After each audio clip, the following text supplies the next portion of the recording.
കൂട്ടുകാരെ, മനുഷ്യരായ നമുക്ക് തെറ്റ് പറ്റും.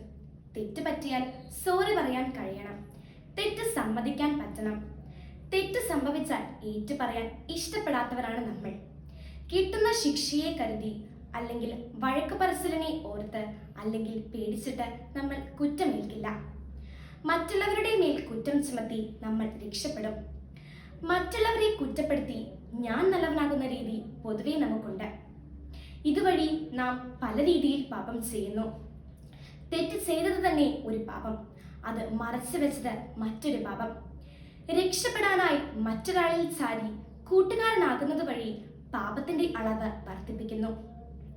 ഈ നോമ്പ് കാലത്ത് നമുക്ക് നല്ലൊരു തീരുമാനമെടുക്കാം. തെറ്റ് പറ്റുമ്പോൾ സമ്മതിക്കാനുള്ള ധൈര്യം കാണിക്കുമെന്ന്. എന്റെ ഭാഗത്തു നിന്ന് മറ്റൊരാൾക്ക് ഏത് കാര്യത്തിനും പറഞ്ഞ വാക്കുകൾക്കും സോറി പറയാൻ ശീലിക്കാൻ നമുക്ക് പരിശീലിക്കാം. അതിനായി നമുക്ക് പ്രാർത്ഥിക്കാം. എൻ്റെ ഈശോയെ, തെറ്റ് പറ്റുമ്പോൾ മറ്റുള്ളവരോട് ക്ഷമ ചോദിക്കുവാനുള്ള മനസ്സ് നൽകണേ. എൻ്റെ ഈശോയെ, അങ്ങ് എൻ്റെ മേൽ കരുണയായിരിക്കണമേ.